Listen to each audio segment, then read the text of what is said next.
Episode की शुरुआत में दिखाते हैं कि उसके टीचर जो वेन को ली स्वान के पास लेकर जाते हैं, जहां पर वो देखता है कि वो 2-4 लड़कियों के साथ होता है और ड्रिंक कर रहा होता है। उन्हें देखकर ली टीचर को भी ड्रिंक करने के लिए इनवाइट करता है, लेकिन वो मना करते हुए कहते हैं कि अभी मेरा क्लास है इसलिए मुझे जाना पड़ेगा। और जो वेन से उसको इंट्रोड्यूस करवाते हुए कहते हैं कि यही वो है जिसके बारे में मैं तुम्हें बोल रहा था, ये काफ़ी ज़्यादा स्ट्रॉन्ग है और एग्जाम में तुम्हारा काफ़ी ज़्यादा हेल्प कर पाएगा। ली कहता है कोई बात नहीं, आपके अकाउंट पर मैं उसे खुद को ज्वाइन करने दे रहा हूँ और अच्छा स्कोर आना तो तय है। तभी वो कहते हैं कि मैं स्कूल जाकर तुम लोगों का रजिस्ट्रेशन मैटर को हैंडल कर लेता हूँ और तुम यहाँ पर कुछ दिन तक रहकर उसके साथ फेमिलियर हो जाओ। ये बोलकर वो चले जाते हैं। इसके बाद दिखाते हैं कि ली कहता है कि मैंने सुना है कि तुम स्कूल का नंबर 1 जीनियस हो। जोवेन कहता है कि वो सब बस रैंडम र्यूमर्स है, उन्हें ज्यादा सीरियसली मत लो। ली उसका मजाक उड़ाते हुए कहता है कि वही तो मैं सोचूं कि उस तरह के छोटी सी जगह में एक असली जीनियस कैसे हो सकता है। अगर तुम सच में एक रियल जीनियस होते तो एनजिंग कभी भी तुम्हें एक मूव में हरा ही नहीं पाती। किसी भी तरह का कोई भी कोऑपरेशन ट्रेनिंग या फिर टीम वर्क के बारे में भूल जाओ, तुम सिर्फ मेरे पीछे रहकर मेरा ऑर्डर को फॉलो करना और बस कोई परेशानी खड़ा मत करना। जो बेन वहाँ पर बैठकर गेम खेलते हुए कहता है ठीक है मैं नहीं करूंगा। ये देखकर ली को थोड़ा सा अजीब लगता है और कुछ देर के बाद वो उससे पूछता है क्या तुम पीते हो? तुम यहाँ पर मौजूद कोई भी ड्रिंक पी सकते हो और चाहे तो कोई भी लड़की भी ले सकते हो। लेकिन जो बेन सीधा सीधा मना करते हुए कहता है मैं नहीं पीता हूँ। ये बोलकर वो अपने गेम में मस्त रहता है। ये देखकर ली सोचता है कि वो तो अपने आप में काफी ज्यादा खोया हुआ है, तो क्या इसी गधे के लिए वो मुझसे इतना ज्यादा विनती कर रहे थे। तभी उसे एक आइडिया आता है और वो एक लड़की को उसे सीड्यूस करने के लिए भेज देता है। तभी वो जाती है और उससे पूछती है क्या ये गेम खेलने में तुम्हें मजा आ रहा है? वो कहता है हाँ बिल्कुल आ रहा है। तभी वो कहती है क्या वो गेम मुझसे भी मजेदार है? ये बोलकर वो उसके पास बैठकर उसका फेस पकड़कर अपनी तरफ करने की कोशिश करने लगती है, लेकिन वहीं पर गेम में एक उड़ने वाला चींटी आ गया होता है और उसका स्पीड काफी ज्यादा तेज होता है, जिससे उसे डील करने में काफी ज्यादा तकलीफ हो रही होती है। वहीं पर वो उसे कहते हैं कि गेम को छोड़ो और मेरे साथ कुछ इंटरेस्टिंग क्यों नहीं कर लेते हो। लेकिन जोवेन को पता ही नहीं होता है कि उसके आसपास आकर हो क्या रहा है। अपने आप को इतना ज्यादा इग्नोर देखकर वो काफी ज्यादा भड़क जाती है और गुस्से में उसके चेहरे को अपने तरफ करते हुए कहती है डैम इट मेरे तरफ एक बार तो देख लो। लेकिन वहीं पर उसका गेम ओवर होने वाला होता है, इसलिए वो उसे धक्का देकर नीचे गिरा देता है और गेम को कंटिन्यू रखता है। ये देखकर ली जो पानी पीने वाला होता है वो भी उसके मुंह से निकल जाता है और वो लोग हंसने लगते हैं। लेकिन वहीं पर इतना कोशिश करने के बाद भी उसका गेम ओवर हो गया होता है।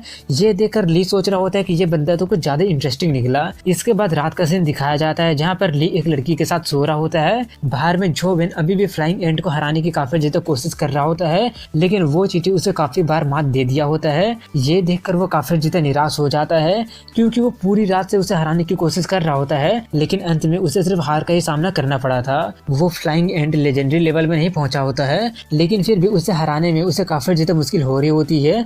उसका डिवाइन विग्योर फिस्ट उसे काफी ज्यादा जख्मी तो कर सकता है, लेकिन उसके अटैक करने से पहले वो चींटी उसका गला उड़ा देती है। इसलिए वो अपना डिवाइन विग्योर फिस्ट और इन फिस्ट दोनों को एक साथ कंबाइन करके अटैक करने के बारे में सोचता है और वो वहीं पर उन दोनों को एक साथ कंबाइन करने के बारे में सोचकर प्रैक्टिस करने लगता है। वहीं पर ये सब देखकर ली सोच रहा होता है कि क्या ये अभी प्रैक्टिस कर रहा है और क्या वो इंच फिस्ट का प्रैक्टिस कर रहा है। जिस तरह से वो ताकत को डिलीवर कर रहा है मूवमेंट का मैग्नीट्यूड काफी ज्यादा है। और वापस सोने जाते हुए सोचता है कि मुझे तो लगा था कि उसमें कुछ स्पेशल होगा, लेकिन कुछ स्पेशल है ही नहीं। इसके बाद उनका कॉलेज एंट्रेंस एग्जाम का दिन आ जाता है और वो लोग जाकर रिटन टेस्ट दे देते हैं और कुछ दिन के बाद वो सभी लोग बस से गू दे एंशिएंट सिटी फिजिकल एग्जाम देने जा रहे होते हैं। इस सिटी में डेकेड्स अगो डायमेंशनल स्टॉर्म हुआ था, जिसके कारण यहाँ पर एक डायमेंशनल रिफ्ट ओपन हो गया था, जिसके कारण ये पूरा एरिया डायमेंशनल जोन में ट्रांसफॉर्म हो गया है। डायमेंशनल जोन होने के कारण उसके आसपास के सभी पेड़ पौधे काफी ज्यादा लग्जरियस में बदल गए होते हैं। उस सिटी को पूरी तरह से सोल्जर्स टैंक के साथ पेट्रोलिंग करते रहते हैं और बिना किसी एंट्री पास के किसी को भी विजिट करना अलाउ नहीं है। और उनका कॉलेज का एंट्रेंस एग्जाम का फिजिकल बैटल यहीं पर होने वाला होता है। वहीं पर जोवेन को दिखाते हैं जहाँ पर वो अकेला होता है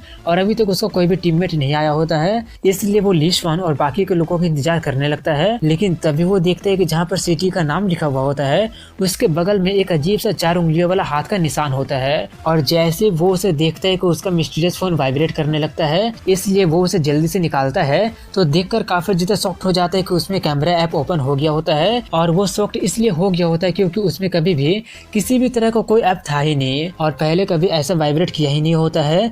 इसलिए ये देखकर वो थोड़ा सा हैरान हो रहा होता है। उसे देखकर वो सोच रहा होता है क्या तुम मुझे अपना सेल्फी लेने के लिए बोल रहे हो या फिर आसपास का फोटो खींचने बोल रहे हो। ये सोचकर वो वहाँ के आसपास का फोटो लेने की कोशिश करता है, लेकिन वो कितना ही कोशिश क्यों नहीं कर लेता है, लेकिन फोटो नहीं खींच पाता है। इसलिए वो इधर उधर कैमरा को घुमा ही रहा होता है कि तभी फ्रेम में वही 4 उंगलियों वाला हाथ आ जाता है और जैसे ही फ्रेम में वो आता है उसे ग्रीन सिग्नल मिल जाती है और उसका मोबाइल बीप बीप की आवाज भी करने लगता है। इसलिए वो उसका फोटो खींचता है और जैसे ही वो उसका फोटो खींचता है लोडिंग होना शुरू हो जाता है। ये देखकर उसे अभी भी समझ में नहीं आ रहा होता है कि आखिर ये सब हो क्या रहा है। तभी लोडिंग होने के बाद वो एक गेम में कन्वर्ट हो जाता है। पहले उसके पास सिर्फ एक ही एंड केव था जिसमें वो जाकर चींटियों से फाइट कर रहा था, लेकिन अब एक और डंजन बन गया होता है और वो वही एंशिएंट सिटी का नाम से होता है। और जो वेन के पास अभी कोई भी टाइम नहीं होता है इसलिए वो अपना ब्लड का बूंद डालकर उसमें एंटर कर जाता है और वो सिटी के अंदर जा ही रहा होता है कि तभी वहाँ पर एक स्केलेटन सोल्जर आ जाता है और उस पर हमला कर देता है। लेकिन वो उससे बच जाता है क्योंकि उसका स्पीड चींटियों से काफी ज्यादा कम होता है और उनसे कमजोर भी होता है, इसलिए वो उसे एक ही बार में मारकर खत्म कर देता है।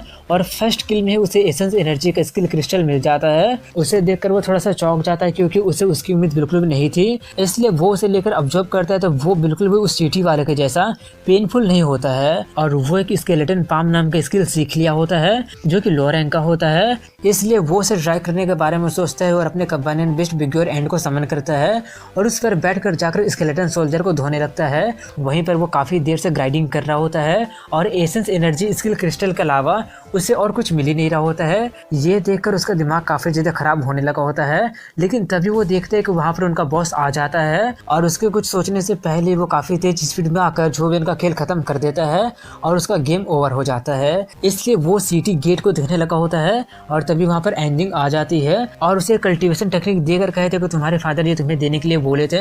उसे देखकर जोवेन थोड़ा सा कंफ्यूज हो रहा होता है। तभी वो कहती है कि लगता है कि अंकल फेंग अपने एफर्ट्स बर्बाद कर दिए हैं। तुम्हारे जैसे लोग जो कि सिर्फ सेल्फ डेप्रिकेटेड रहते हैं उन्हें चाहे जितने अच्छे रिसोर्सेज क्यों ना दे दो वो सिर्फ बर्बादी हो जाएगा। और हाँ, फ्यूचर में कभी ये मत कहना कि तुम एन फैमिली से बिलोंग करते हो। एन फैमिली के पास तुम्हारे जैसा कमजोर और इनकम्पिटेंट मेंबर नहीं है। ये बोलकर वो चली जाती है। वहीं पर ये सब सुनकर वो कंफ्यूज हो ही रहा होता है कि आखिर मैं एन फैमिली के मेंबर कब से बन गया हूँ। तभी वहाँ पर ली शुआन अपने 2 और टीममेट्स के साथ आ जाता है और ली जोवेन से कहता है कि अब जबकि टीचर ने तुम्हारा हेल्प करने के लिए बोला है इसलिए तुम बस रिलैक्स रहो, मुझे बस फॉलो करो और पॉइंट लेने का काम उन पर छोड़ दो। ये सुनकर जोवेन सोचता है चलो इससे मेरी एनर्जी भी बचेगा। तभी गोल्डन हेयर हाथ मिलाने के लिए अपना हाथ आगे बढ़ाते हुए ली से कहता है कि तुम ज्यादा चिंता मत करो, फर्स्ट प्लेस लाने के लिए तुम्हें अकेला ही काफी हूँ। लेकिन तभी टोपी वाला बंदा उसे हटाते हुए कहता है कि अब ज्यादा चिंता मत कीजिए, हम अपना बेस्ट करेंगे और कोई गलती नहीं होने देंगे। ये देखकर जोवेन सोचता है कि लगता है कि वो उन लोगों को इंट्रोड्यूस नहीं करवाना चाहता है, जैसा उम्मीद किया था वो लोग सिर्फ उनके लिए टूल है। तभी अनाउंस किया जाता है कि अब बस एग्जाम कुछ ही देर में स्टार्ट होने वाला है, इसलिए सभी लोग अपने अपने ग्रुप के साथ गेट के सामने जमा हो जाए। तभी जोवेन को उसके दोस्त फैंग्रो से दिखती है, उसे देखकर वो उसे गुड लक बोलकर चली जाती है। तभी सिटी का गेट खुल जाता है और उसमें से इन्विजिलेटर निकलकर कहता है कि एग्जाम को कंटेंट स्केलेटन सोल्जर को मारना है और मार कर उनके क्रिस्टल कोर को जमा करना है। जो ज्यादा कोर को जमा कर पाएगा उसी के हिसाब से रैंकिंग दिया जाएगा। इसके बाद उनका एग्जाम स्टार्ट हो जाता है और सभी लोग उसके अंदर चले जाते हैं। और तभी जोवेन ये देखकर काफी ज्यादा हैरान हो चुका होता है कि पूरा का पूरा जगह बिल्कुल गेम के जैसा ही होता है। और तभी वहाँ पर स्केलेटन सोल्जर आकर हमला करने लगते हैं। ये देखकर ली के दोनों टीममेट जाकर काफी आराम से उन्हें धोने लगते हैं।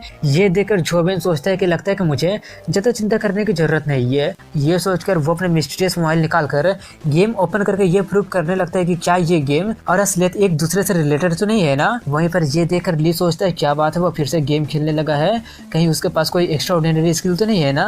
जोवेन को दिखाते हैं जहाँ पर वो गेम और रियलिटी को मिला रहा होता है, तो उससे पता चलता है कि सिर्फ सिटी का गेट ही नहीं बल्कि पूरा अंदर का एरिया भी बिल्कुल सेम है। ये देखकर उसे पूरा विश्वास हो जाता है कि उसका गेम का डंजन असलियत का पूरा असली ब्लूप्रिंट है। ये जानकर वो थोड़ा सा डर जाता है क्योंकि अगर सब कुछ सच है तो स्केलेटन का बॉस भी काफी ज्यादा पावरफुल होगा। लेकिन वो जितना गेम को एक्सप्लोर किया होता है उसके अकॉर्डिंग वो लोग बॉस के एरिया से काफी ज्यादा दूर, अगर वो लोग एग्जाम के एरिया को छोड़कर नहीं जाते हैं तो बॉस से बचे रहेंगे। लेकिन वहीं पर वो लोग सभी स्केलेटन सोल्जर को मार देते हैं, जिसके कारण स्केलेटन सोल्जर की काफी ज्यादा कमी होने लगी होती है और वो लोग और ज्यादा डीपर पार्ट में जाने के लिए कहने लगते हैं। जोवेन मना करते हुए कहता है कि अगर हम लोग एग्जाम एरिया को छोड़कर जाते हैं तो क्या होगा अगर हम लोग मुसीबत में पड़ गए तो। ये सुनकर गोल्डन हेयर कहता है कि अगर तुम्हें इतना ज्यादा डर लग रहा है तो तुम वहाँ पर मत जाओ। और वो दोनों जबरदस्ती करने लगते हैं, जिससे ली उनके साथ जाने के लिए मान जाता है और कहता है चलते कहते हैं अगर कोई एक्सीडेंट हो भी जाता है तो ये दोनों संभाल लेंगे। ये देखकर जो वेन काफी ज्यादा मुसीबत में पड़ गया होता है, क्योंकि वो उन्हें ये तो नहीं बता सकता है ना कि आगे उनका बॉस इंतजार कर रहा है, इसलिए वो फोन को निकालकर बॉस को हराने के बारे में सोचने लगा होता है। वहीं पर वो लोग और भी ज्यादा डीपर पार्ट में जाकर स्केलेटन सोल्जर को पकड़ कर धोने लगते हैं और जो वेन मोबाइल में बॉस को हराने की कोशिश कर रहा होता है, लेकिन काफी ज्यादा मेहनत करने के बाद भी वो हार जाता है और उसे बिल्कुल भी हरा नहीं पाता है। और इसी के साथ यहीं पर इस एपिसोड की एंडिंग हो जाती है।